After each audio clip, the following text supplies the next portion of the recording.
Welcome. So the first learning right now is, and I've already told Harlen this, these millionth barrel celebrations are wonderful, but can you time them for June or July or August, but not December, January or February? But nonetheless, welcome everybody. We're delighted to have you here with us today. You might be forgiven for thinking that this is us celebrating the 8 millionth barrel, but in fact it's much more than celebrating just the 8 millionth barrel. So in the spirit of honoring tradition and embracing change, today means so much more to us, and we can do it through the lens of our history. We can do it through the lens of our architecture as you look around. We can do it through the lens of our craft, the things we make. But most importantly, we can do it through the lens of our people. And today, we're fortunate enough to have an incredible array of people that are enshrined in our history. Gary Gayhart, our former master distiller, Jimmy Hall, who operated the still house for at least 50 years. We have relatives of Ronnie Eden's family, and Ronnie made such an enormous contribution to the history and indeed lives on in the things that we do today. We have Harlen Wheatley, our master distiller current, and he and I have lived through quite a bit that we'll talk about. We have Freddie Johnson and his grandson Osiris.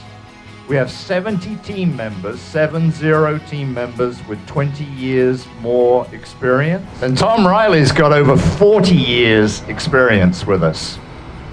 Just an incredible array.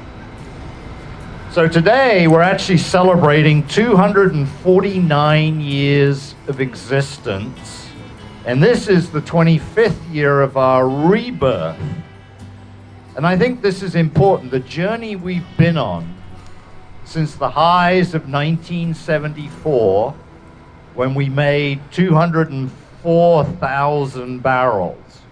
We have people here that worked for us at that time, to the crash by the time we got to 1992, where we only made 12,000 barrels, to the incredible rebirth. Today, this year, we'll make 200,000 barrels again. And by the time we get another 4 years out, we're going to make 550,000 barrels in a single year. And so you can see honoring tradition and embracing change. And I remember saying to Harlen when I came back here in 97, I said, so what percentage of capacity are we working at? And he said, 6%. And I said, 6. I said, so we're never going to have to worry about expanding here, right? He said, nah, we're never going to have to worry about it. My golf handicap's going to remain 7. What's your golf handicap now? 40. Makes me very happy, actually. Great people making great whiskey. These barrels bring people together in a way that I've never experienced in my life. And I can speak from personal experience because the 6 millionth barrel brought Jimmy Johnson and I together. When I met Jimmy, we were at 5.4 million, and Jimmy told me the story about how he had rolled away every millionth barrel that we'd ever made. And I said, then you're going to do the 6 millionth, right? And he said, when's that? I said, 7 years' time. He said, I'm 87 years of age. I said, not my problem. He said, all right, but is there anything my son can do here? And I said, well, we're getting into the tourism business, and so that might work. And Jimmy looked at me and said, I don't know if he's going to be any good at that. Well, I got to meet Freddie, and we formed a connection, and Freddie's gone on to touch thousands and thousands of lives through his work here. And the documentary Neat, which I continue to hear from people about. And so these barrels do touch people. I've been amazed, the 6 millionth, the one that Jimmy indeed rolled away, raised $1.5 million for charity. That 7 millionth barrel that we just rolled out is going to raise $2 million for charity when it's ready. And this barrel today that we will put away will raise $2.5 million for charity somewhere. That is just an incredible amount of things that we never dreamt would be possible with a barrel of bourbon. So this 8 millionth, by the way, is not since we were born. This 8 millionth is in the 89 years since Prohibition. And you may say, 8 million, interesting number. But you do realize that's 2.4 billion bottles. In turn, that is 60 billion drinks. 60 billion drinks is 674 million drinks a year, every year since Prohibition. It's absolutely astonishing how it has brought people together. My favorite example is someone called up and said, we're bringing all the United Nations ambassadors from the Security Council to Buffalo Trace for the day. And I'm like, yeah. And I have a bridge to sell you as well. But sure enough, when the bus unloaded, the American ambassador to the United Nations got off the bus. The French ambassador to the United Nations got off the bus. The Russian ambassador from the United Nations got off the bus. The British ambassador from the United, and I was counting these. 21 ambassadors got off of that bus. We spent 8 hours here. They picked out a barrel. I can tell you there was a tremendous bringing together. And that's the one thing that has been remarkable over the last 25 years is how what we make brings people together and provides bonding experiences. And so when I think about honoring tradition, embracing change, there's no doubt that what we make here is the true spirit of our great country. This whiskey has an amazing power to bring people together, and this is indeed today a great deal to celebrate. So with that, I'd like to ask our governor to join us on the platform here and share his views and perspective on the bourbon industry.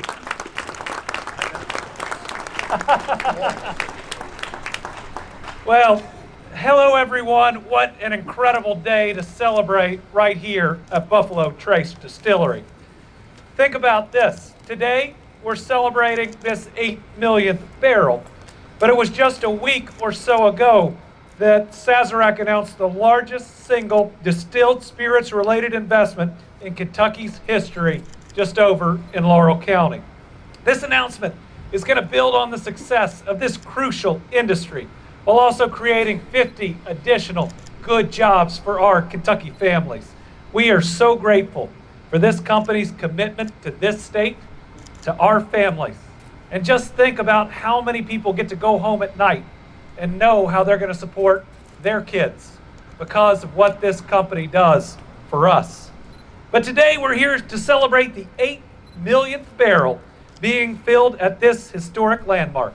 And what a better way to do that than with a third-generation worker who has kept so many important stories alive, Mr. Freddie Johnson. And yeah.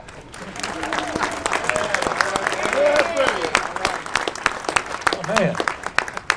That's pretty good. Please don't run for office. And in continuing that family tradition, Freddie has the help of his grandson, Osiris, who is here with us today.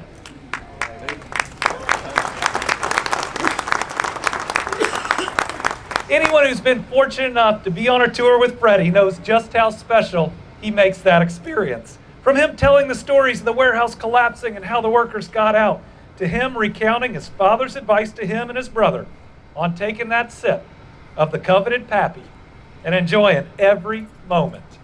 His stories of his family and this distillery will stay with you. He truly shows us why Kentucky and this industry are so important. These experiences are why people come from all around the world to tour this and other facilities. That and the fact that we make 95% of the world's bourbon and 100% worth drinking right here in Kentucky.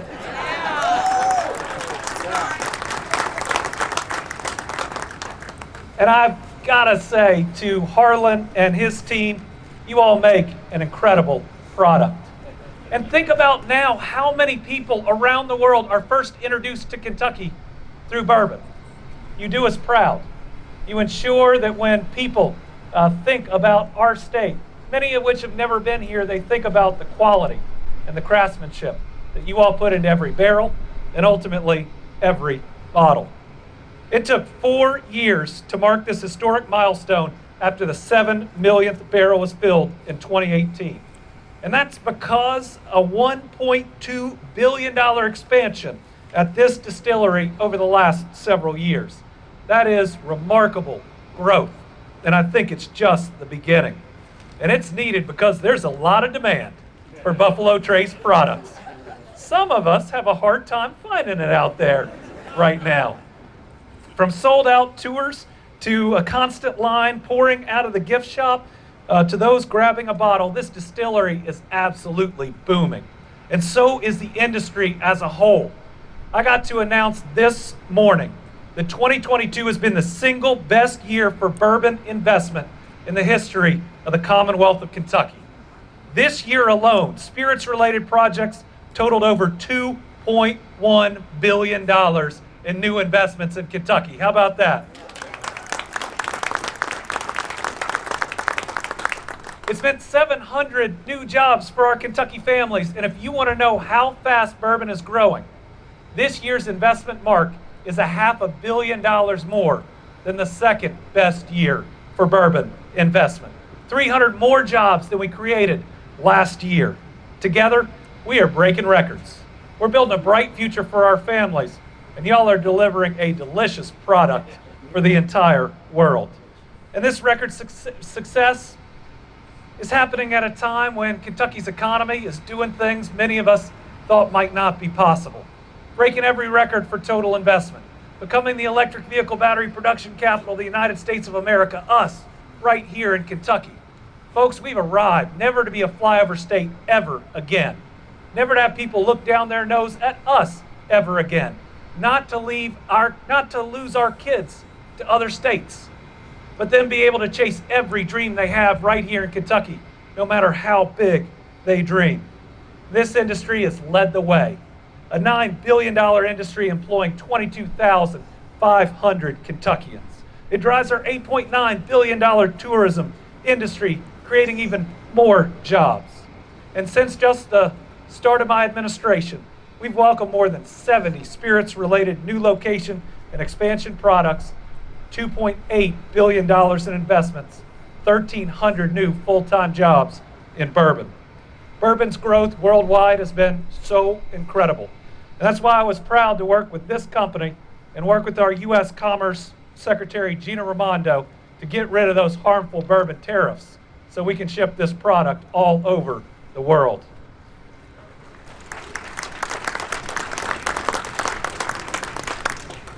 But in the end, I think what makes this product so special and this company so successful are the people that work together here.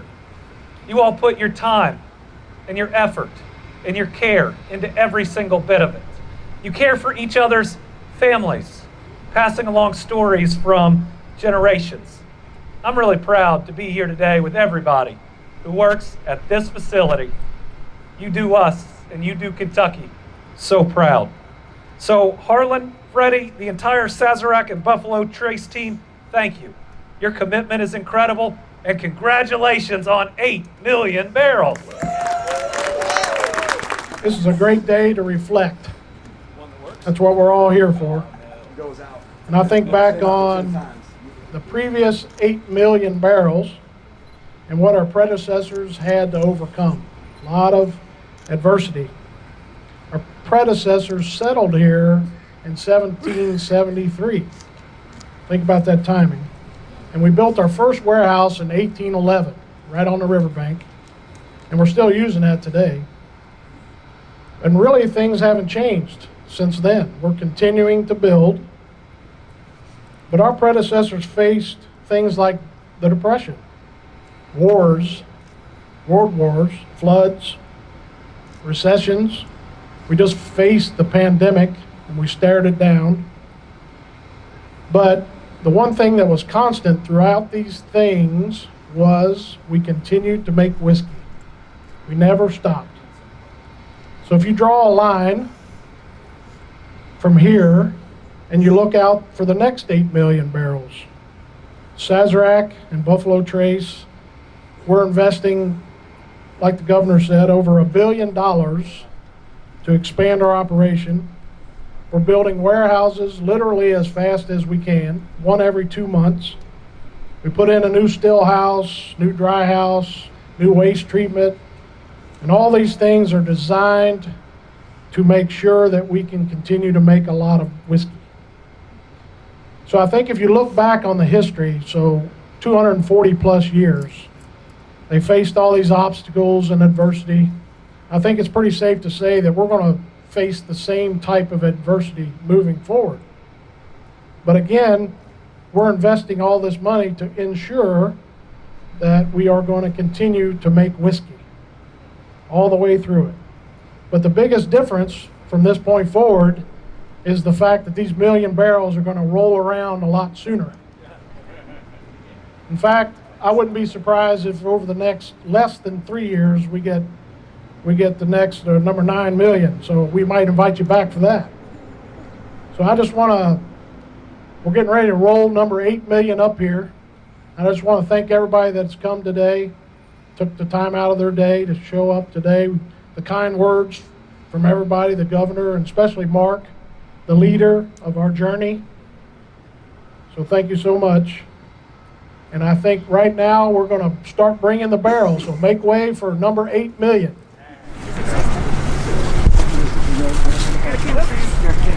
Take a few pictures. There's only going to be 1 8 million. His tourism prowess. But one thing that's special, started with his granddad, his family has touched every 1 millionth barrel of the company. And we're going to continue that tradition with those Cyrus and Freddie today. So we're going to bring it on up and they're going to roll it in.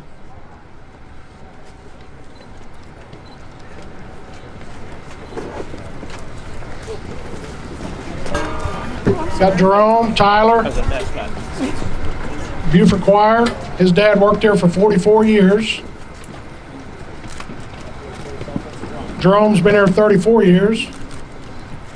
Got Ronnie Eden's grandson.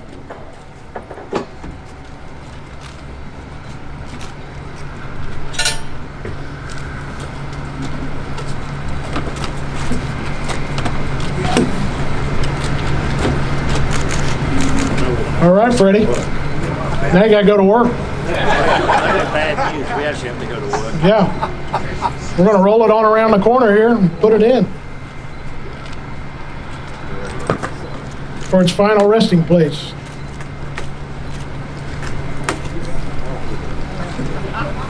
Every millionth barrel. It's over.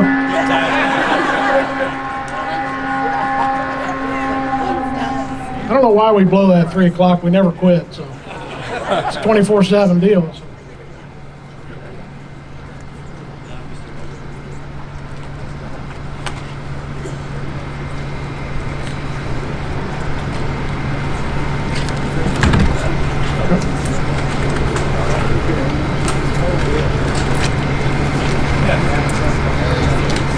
Here it comes.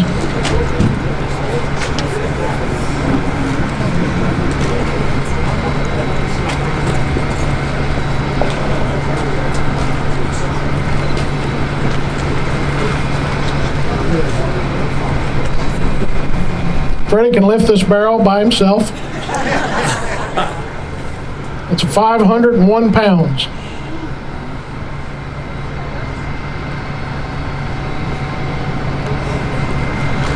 Don't drop it.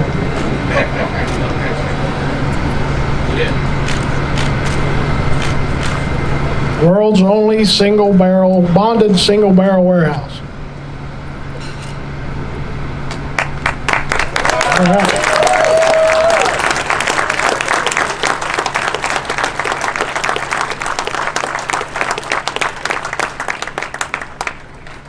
And for those of you that know Freddie, he's going to say just a few words. That's funny, right?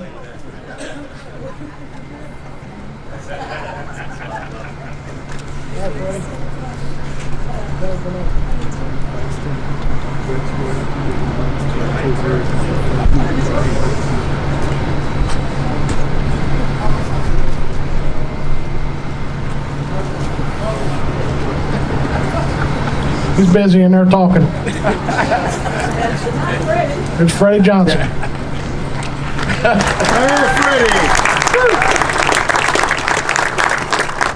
Okay, so something kind of interesting. So part of this whole bourbon thing, if you look around, it's about inclusion.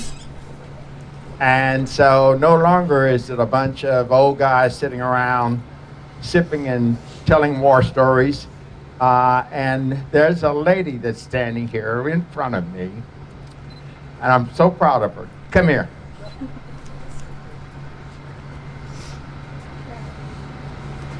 So I want you to recognize I guess you have the international title as the female barrel rolling champion of the industry.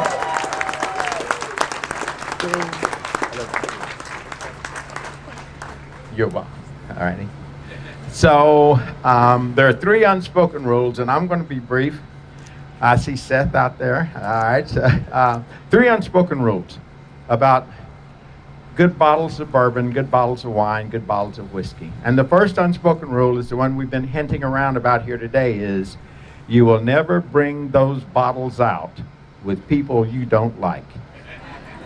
It just doesn't happen. So that's the first unspoken rule. So if I don't like you, you're not going to know I've got this good bourbon tucked away. The second unspoken rule is if I do like you enough to bring it out, you are obligated to listen to what I went through to get that bottle before I pour you a drink. So you have to tell your story.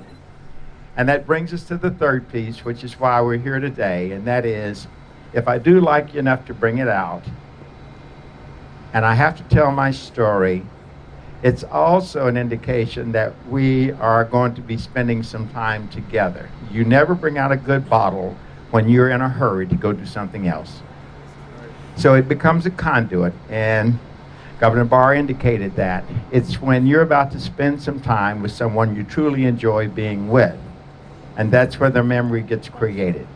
So it's about life's journey, and Osiris is with me now, carrying on a legacy that started with Mark Brown and my dad. So all I'll have to do is say this to you is, it's the people that you meet along the way that make life's journey worthwhile. And I look around out here today and I look at all the folks that at one point or another I've probably encountered you or your family members or something like that. And on behalf of Buffalo Trace Distillery, I would just like to personally say thank you for all that you've done.